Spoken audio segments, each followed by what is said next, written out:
Magandang araw sa inyong lahat and welcome once again to another pre-recorded video lecture for the subject Concepts in Pediatrics. Today, we are going to dive into an essential topic, which is breastfeeding. I'm sure that you've heard about how beneficial it is for both mom and baby, but today, we're taking it a step further.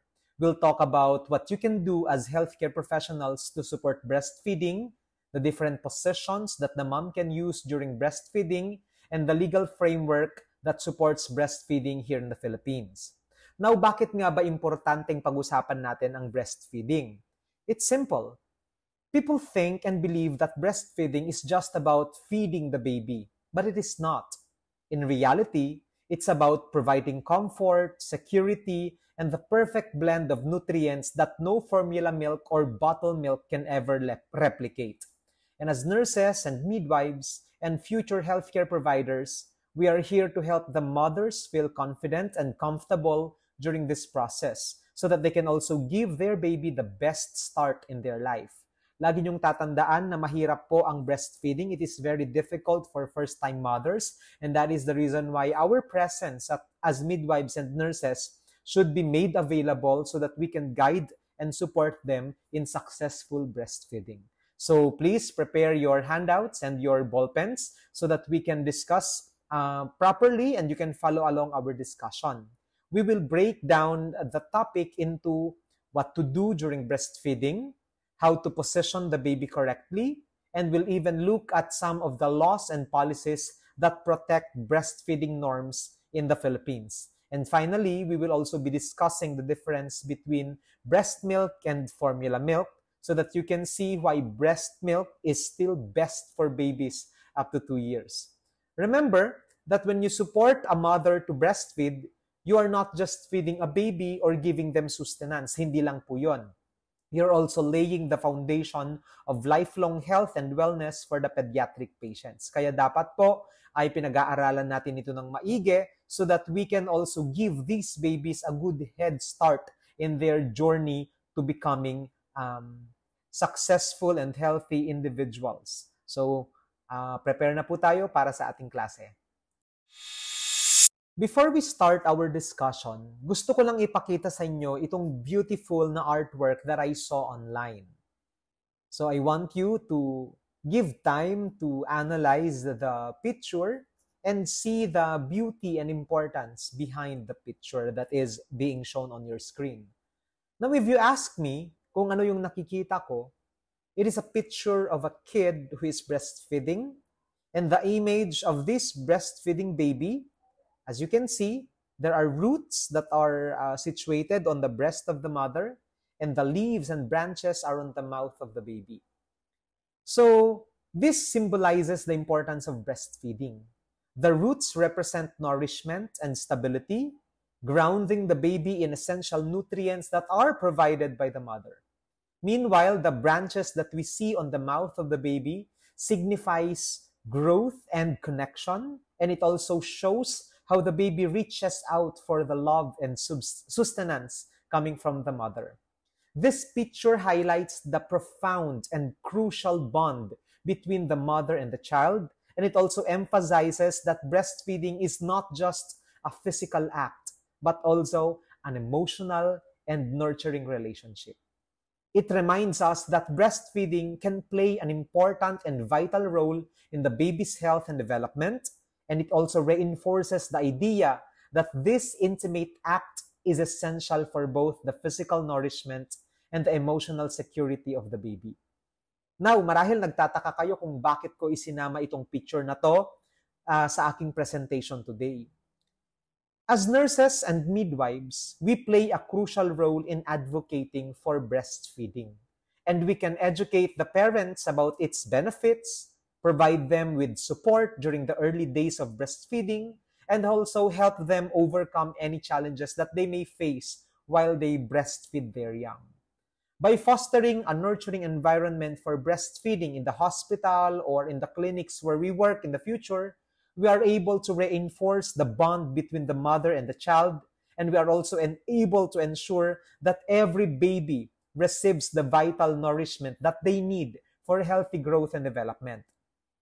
Lagi niyong tatandaan na pinakita ko yung image na ito to serve as a powerful reminder of our responsibility to promote and support breastfeeding as an essential part of maternal and infant health.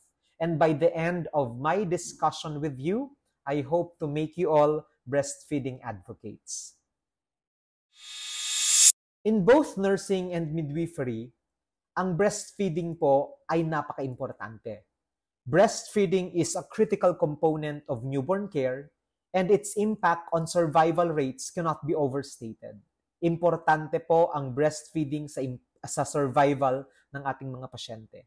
In fact, research has shown that breastfeeding can increase the chances of a baby's survival as much as 13%. Pero bakit nga ba yun yung kaso? Why is that the case?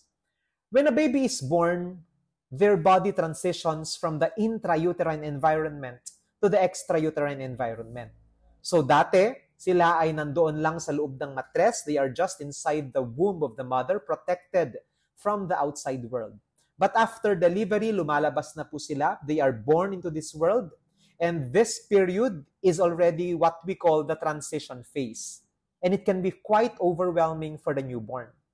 Now, breastfeeding, especially when the mother starts this early, can provide not only nutrition but also physical and emotional stability for the baby.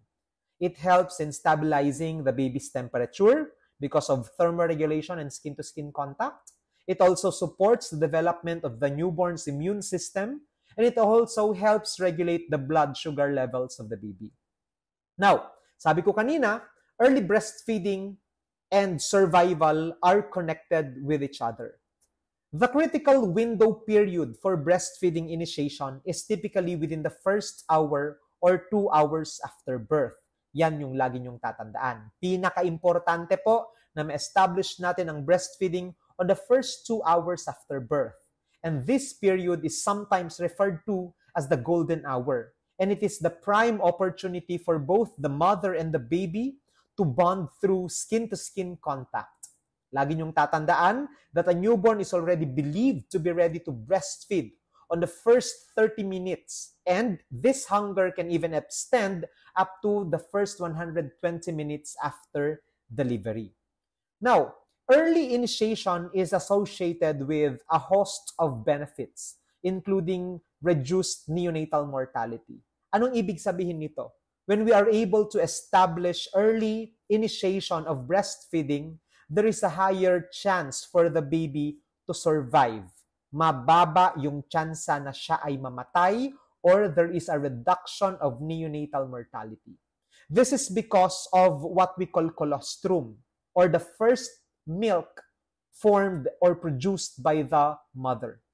This colostrum is rich in antibodies. It is also rich in growth factors, and it also contains nutrients that are crucial for the newborn's initial defense against infection, thereby protecting the baby from possible infections coming from the outside world. Now, sir, kailan tayo mag-start? What is the best timing to start newborn feeding? Now, a newborn, like I said, is believed to be ready to breastfeed approximately 20 to 30 minutes after delivery, but it can extend up to 120 minutes for the baby to show readiness for feeding. This readiness or breastfeeding cues may vary depending on the infant's physiological status, maturity, and delivery circumstance. Itong tinatawag natin na readiness or breastfeeding cues, ito yung mga signal na pinapakita ng bata na siya ay ready na to breastfeed. So this gives us an idea that the baby is already hungry and ready to establish breastfeeding and nutrition. So gaya nga ng sinabi ko, importante na makita and i-assess natin yung newborn for their readiness, and it is essential also not to rush the process of breastfeeding. Huwag po natin minamadali because the baby will suck if it is ready to suck. Now, what to do while waiting for feeding cues? Anong dapat natin ginagawa habang tayo ay naghihintay na si baby ay ready na to suck?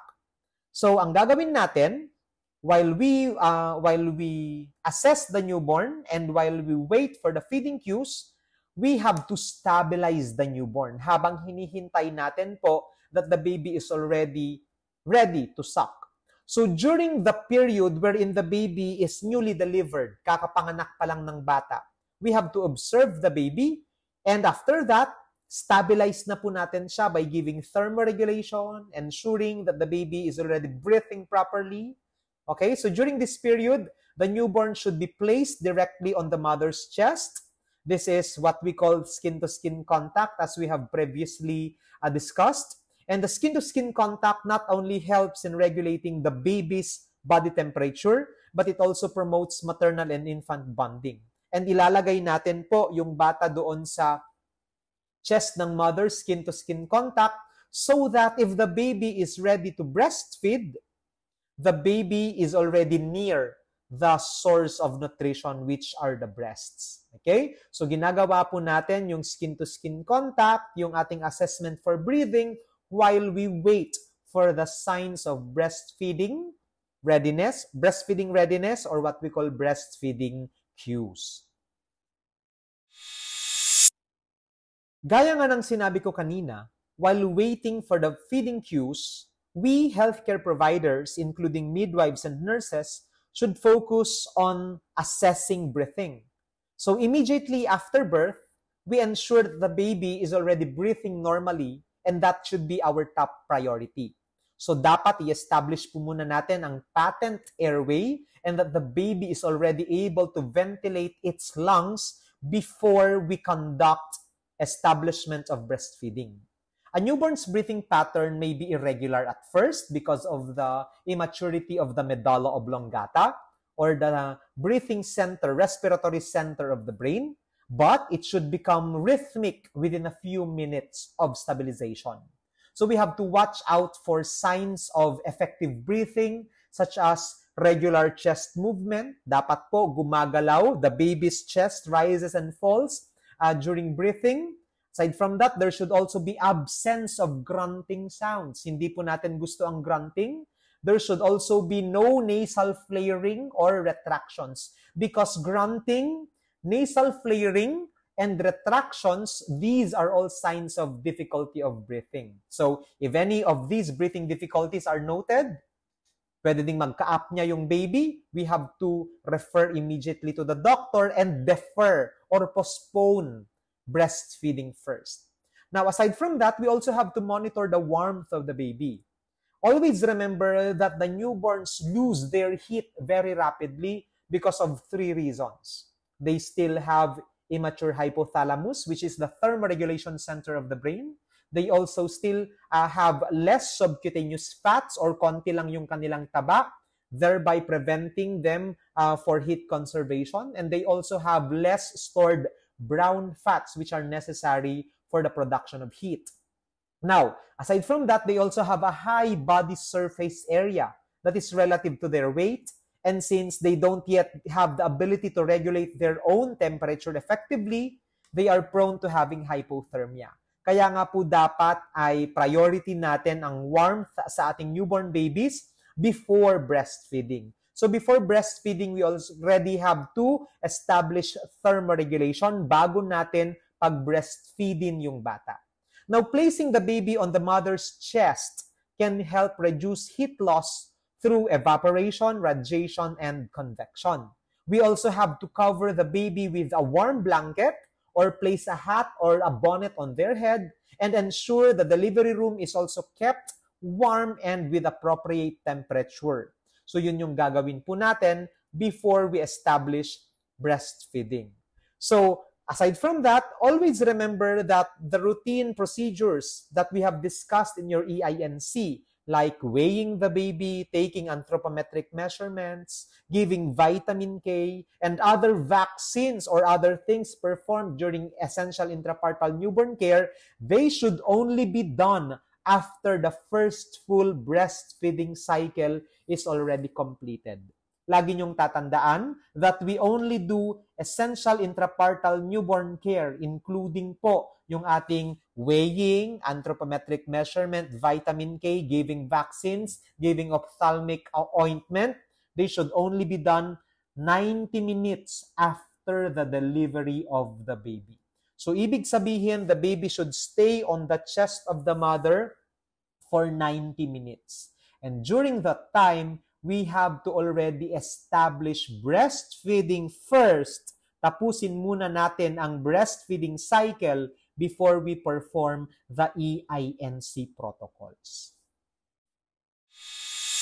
Always remember that breastfeeding is not a one-size-fits-all approach. What works for your patient A may not necessarily work for patient B, and the practices made by patient C may also not be correct or applicable for patient D. So what am I trying to say? As healthcare providers, it is essential for us to understand the different feeding methods and how they can impact both the mother and the baby. Kasi hindi po lahat applicable siya to all of our patients. So let's break down some of the terms related to breastfeeding first so that you should be familiar with them. So in this coming topics, you will be learning about the definition of latching on, subsequent feeding, demand feeding, and complementary feeding. So let us start with latching on. When we speak of latching on, it is also known as early breastfeeding in the delivery room. Now, latching on refers to the initial act of placing the baby to the breast to initiate breastfeeding, which is ideally done as soon as possible after birth. And it is often done inside the delivery room. So this means that the baby, while the mother is still inside the delivery room, is already placed on the chest, skin to skin. And we do this as a form of early initiation of breastfeeding. So this early initiation of breastfeeding is a practice that supports bonding. It also stabilizes the baby's blood glucose, and it also stimulates the mother's milk production when we do your latching on. So always remember na yan po yung mga silbi, or those are the reasons why we do latching on, or we put the baby in the chest of the mother immediately after delivery. So aside from it provides warmth to the baby, ine-establish na po natin ang early breastfeeding. Now, when we talk about early breastfeeding, we also mean taking advantage of that first golden hour after birth when the baby is more alert and more eager to feed. Like I said, the first 20 to 30 minutes of the baby is what we call the golden hour, and the baby is hungry and also is active during this time. Kaya nga, during that golden hour, on the first 30 minutes up to 120 minutes, we already have to establish breastfeeding because that is the most appropriate time for the baby to suck. Now, what is the importance of early latching on? Bakit nga ba kailangan tong i-incorporate sa ating practice as nurses and midwives? Number one is that it encourages colostrum intake. So, like I said a while ago, colostrum is a rich milk that has full of antibodies and nutrients that are crucial for the baby's immunity. And when we do latching on, when we do early breastfeeding, the baby gets the colostrum immediately after birth, and that will protect the baby from infection. Aside from that, latching on also regulates the baby's temperature and breathing, because close contact during latching on will help regulate the newborn's temperature and also promote a sense of security. Bakit? Because the baby can already feel the warmth of the mother, and the baby can develop a sense of trust that he or she is well taken care of by the mother. Okay? So aside from that, it also enhances maternal and child bonding. So lagi niyong tatandaan that the act of latching on stimulates oxytocin release in the mother, which will also help contract or stimulate the uterus to contract, thereby preventing bleeding. And that oxytocin, surprisingly, aside from promoting uterine contraction, also reduces postpartum bleeding and also makes the mother feel emotions that trigger her maternal instincts. Because of the presence of oxytocin, mas mamahalin pa niya yung kanyang anak. Okay? So in your subsequent feeding naman, it is also termed as scheduled feeding intervals, okay? Or feeding by schedule. Now, once early breastfeeding has already been established at nagawa na po natin ang latching on, the next step is to maintain a feeding pattern or routine. Ibig sabihin po, yung latching on, we do that on the first hours of life of the baby so that we can establish the groundwork for breastfeeding. In subsequent feeding naman po, we are already maintaining that feeding routine so that the baby can grow and develop accordingly. Now, subsequent feeding or scheduled feeding is when the baby is breastfed every 2 to 3 hours. And this approach ensures that the baby is receiving adequate nutrition throughout the day and night. Kasi kapag may schedule pong sinusundan yung nanay, the mother will not miss any feeding for the baby. Now, bakit po importante ang ating scheduled feeding? This approach ensures that the baby, like I said, is receiving adequate nutrition day and night, especially in the first few weeks of life when baby's growth and development is rapid. Now, sir, bakit po every 2 to 3 hours yung kanyang interval or pagitan or frequency? Now, the newborns need to be fed every 2 to 3 hours because they have tiny stomach and that they digest the breast milk very quickly. They absorb the breast milk very quickly. So mayat-maya, nagugutom po sila. They get hungry often. And that is the reason why we have to give them breastfeeding every 2 to 3 hours. Aside from that, one of the reasons why we need to do breastfeeding every 2 to 3 hours is because frequent breastfeeding can also help build the mother's milk supply. There is a theory called the theory of use and misuse. And that theory states that if an organ is used often, that organ will perform better. So if the mother is producing milk, feeding the baby every 2 to 3 hours, it will also help improve the mother's milk supply. Kaya po dapat every 2 to 3 hours we feed the baby in scheduled feeding, I should say. Aside from that, we also have to feed the baby every 2 to 3 hours because regular intervals of feeding will prevent dehydration for the baby and also help the baby regain their birth weight faster. Ibig sabihin, mas bibigat po yung bata, the baby will gain weight faster if we feed them every 2 to 3 hours. Now, what do we need to do as nurses and midwives? One of the responsibilities of our nurses and midwives is to remind mothers not to let more than 3 hours pass between feedings. Ibig sabihin po, we tell the mothers that we do not give the baby more than 3 hours of not feeding.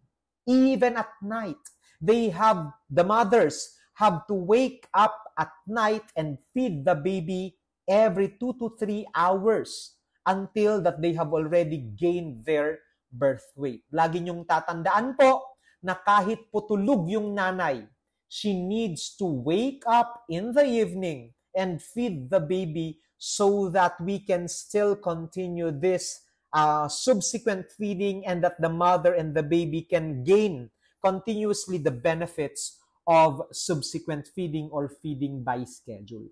Yan yung importante pong dapat na sabihin natin sa mga nanay. Another breastfeeding concept that you need to be familiar with is what we call demand feeding or feeding based on the baby's cues. Now, unlike scheduled feeding, magkaiba po sila. Demand feeding is more flexible and it responds to the baby's hunger cues instead of following a schedule. So this means that feeding the baby whenever they show signs of being hungry, such as rooting reflex, sucking on their fingers, and making mouthing or tonguing movements or crying, ito po yung basis natin when to feed the baby. So what we do is we do not follow a specific schedule or interval of 2 to 3 hours before we feed the baby. We do not do that in demand feeding. What we do is we assess the baby, observe the baby for the presence of feeding cues, Number 1 po dyan ang rooting reflex, that if you touch the cheek near the corner of the mouth of the baby will turn into that direction. Ibig sabihin, the baby is already ready to breastfeed. Aside from that, the baby will be sucking on their fingers. That is a sign of hunger. Making mouthing or tonguing movements, yung gumaganon po sila. Those are signs po of hunger. And if the mother already sees that, dapat po ay pakainin na po si baby. It is important to note that crying is already a late sign of hunger. So we encourage the mothers to offer the breast milk when the early breastfeeding cues are already observed. Kapag nakikita na po that the baby is hungry, showing signs of readiness for breastfeeding, the mother should already offer her nipples to the baby. We do not wait for the baby to cry just to feed them, because crying is already a late sign of hunger. Now, what are the benefits of demand feeding? Bakit nga ba po importante ang demand feeding? Please write this down. Number 1, it promotes baby-led feeding and self-regulation. Ibig sabihin dito, we do not just value the interval of 2 to 3 hours. We do not just follow that. We follow and respect the natural hunger cycle of the baby. Therefore, it promotes a baby-led feeding pattern. Aside from that, maganda po ang demand feeding because it reduces the risk of overfeeding or underfeeding. Ibig sabihin, in your demand feeding, the baby can suck as often as he or she likes. Contrary to the scheduled feeding, na kunwari, if the baby is still hungry, after that, the baby will have to wait 2 to 3 hours of interval before he is offered the breast again. But in demand feeding, as long as the baby is still hungry and showing signs of breastfeeding cues, breastfeeding readiness, the baby can drink or suck as much and as long as he likes. So that is one of the best benefits of demand feeding. It reduces the risk of overfeeding and underfeeding. Aside from that, demand feeding also supports longer breastfeeding duration as the baby and the mother establish a more natural rhythm. So, ibig sabihin, nagiging in sync po yung mother and baby, and that the mother will also know better when to stop breastfeeding if she already is astute or observant on the needs of the baby. Okay, so what are the nursing considerations that you need to remember when doing this stuff? Okay, so during the first few days of life, the baby may want to feed frequently due to the small size of their stomach. Kaya nga maganda po ang scheduled feeding on the first few days of life of the neonate because they have a small stomach and that they digest this milk very rapidly. Now, aside from that, you have to remember that demand feeding may also feel overwhelming for the first-time mothers. Bakit? Sasabihin nila, I'm not sure if the baby is hungry or not. I'm not familiar with the breastfeeding readiness. So for them, first-time mothers, they may feel overwhelmed when they are practicing demand feeding. So like I said, it is always best to reassure and give guidance to these mothers if they are not sure of what they are doing. So yan po yung mga dapat na responsibilities natin in demand feeding. Now, matungo po tayo sa complementary feeding. Let us discuss complementary feeding or introducing solid foods at the 6th month of life. Now, after the 6th month of life of exclusive breastfeeding, kaya nga po, di ba, hindi natin bibigyan ng kahit anumang solid foods yung bata apart from breast milk. Now, after that first 6 months of exclusive breastfeeding, the babies need more than just breast milk to meet their growing nutritional needs and requirements. Hindi na po kasya yung breast milk lang na kanilang kinakain every day. Breastfeeding is no longer enough for their growth and development. This is where complementary feeding comes in. Complementary feeding involves introducing solid foods along with continued breastfeeding. So it doesn't mean that we have to stop breastfeeding altogether, hindi po. We just complement breastfeeding with the introduction of solid foods. Bakit po kailangan ito? It is crucial to start this process at the 6th month of life to prevent nutrient deficiencies and also ensure optimal growth and development. Kailangan na din po kasing makakuha si baby ng mga other nutrients and minerals from different food sources so that they can continue growing and developing in the most optimum level. Now, if you ask me, sir, why 6 months? Why do we need to start complementary feeding on the first 6 months?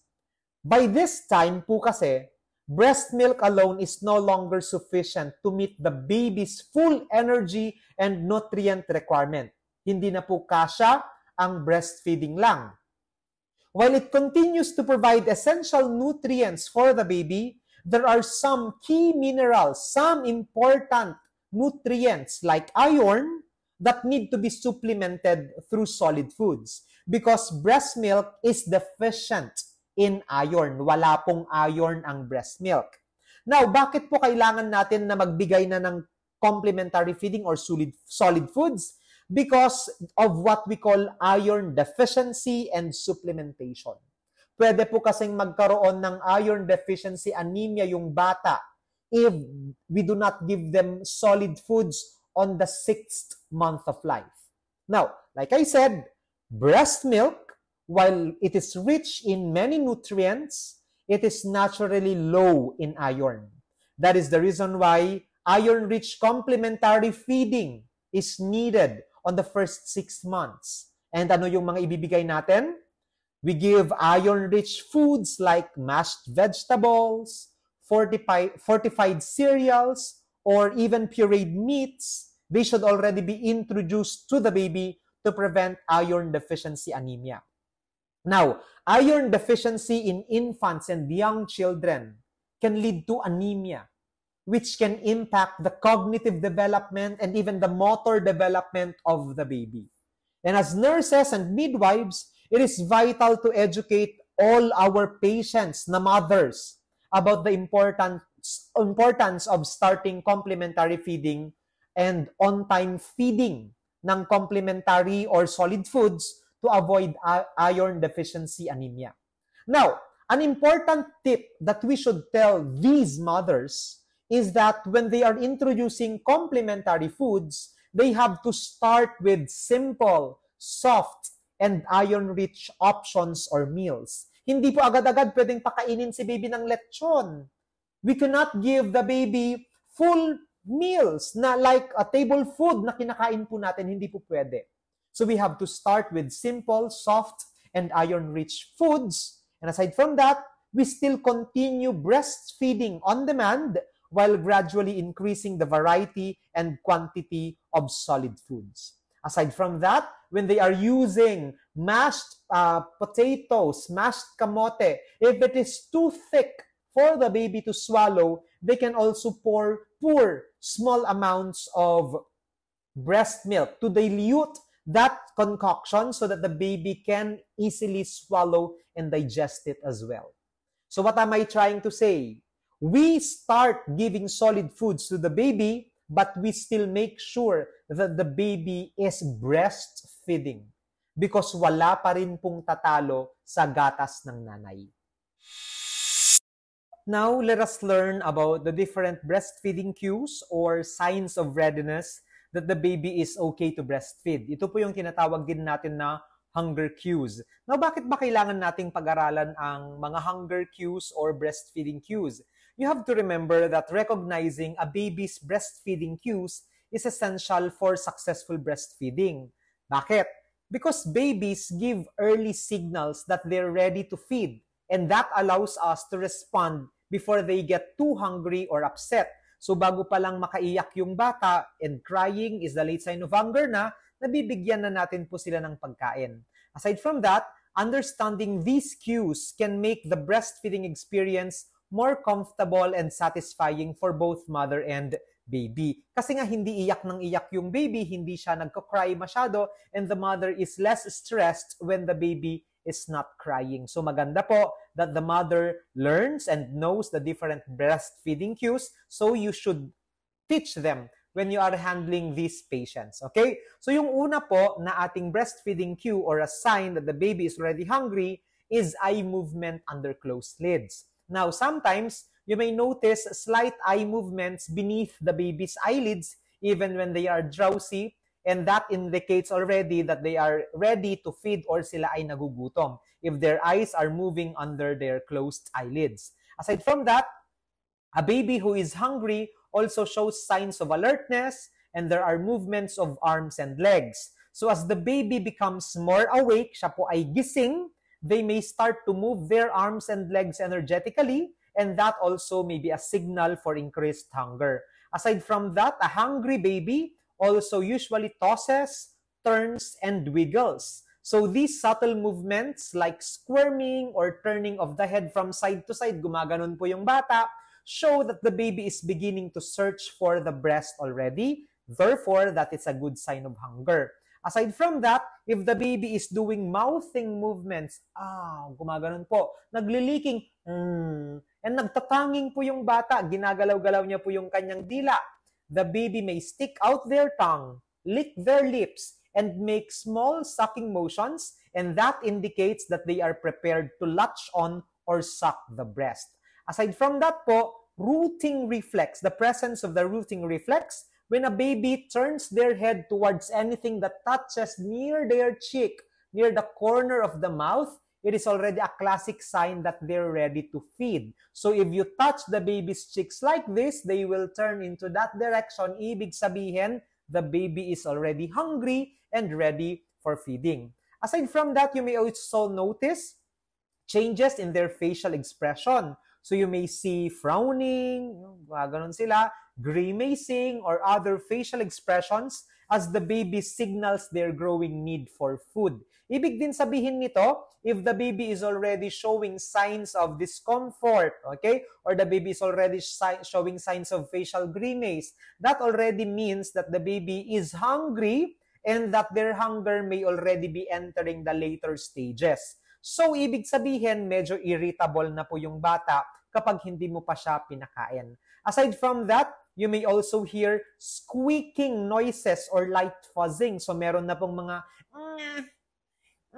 ganon-ganon na po yung bata. Medyo may mga pag-iyak-iyak na po. There are small noises or light fuzzing that are often preceded to more intense hunger cues like crying. So, bago po umiyak yung bata, the child will have to create squeaking and light fuzzing first to alarm you that the baby is already about to cry because of hunger. So dapat po, responding at this stage will help the baby keep calm and not cry. But if you are an irresponsible parent and you waited for very long just for the baby to cry, so umiyak po yung bata, you waited for the crying before you fed the baby, what will happen? That's already a late sign of hunger.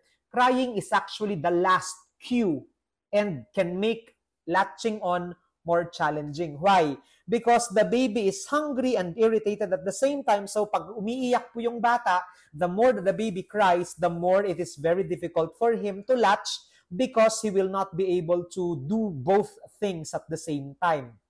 So anong gagawin natin? It is best to start feeding before the baby reaches this point of crying. So like I said, crying is already a late sign of hunger, kaya po dapat hindi na hinihintay that the baby is crying before we feed the baby. So, sir, what are the tips for the future healthcare professionals when it comes to breastfeeding cues? Now, remember that as nurses and midwives, teaching the mothers to recognize these early cues can help facilitate a smoother breastfeeding experience. It can also reduce frustration and strengthen the infant-mother bond. Okay? It is essential to encourage the feeding when these subtle signs already appear. So, eye movements, under closed lids, alertness, movements of arms and legs. If the mother already starts to see these early signs of hunger, dapat ay pasusuhin na niya, let the baby suck. so that there is a more chance of success in breastfeeding. So we don't wait for crying, okay? Because we want to keep the baby calm so that effective breastfeeding routine is established. So that is the importance of breastfeeding. I'd like to show you the picture of this one, diba? If the baby is already crying, late sign of hunger, it is very difficult for the baby already to start latching on. Kasi mahirap po ang kumain habang nagsususo. So sabi dito, what is your problem? I'm just hungry. The baby is hungry. Angry because of hunger.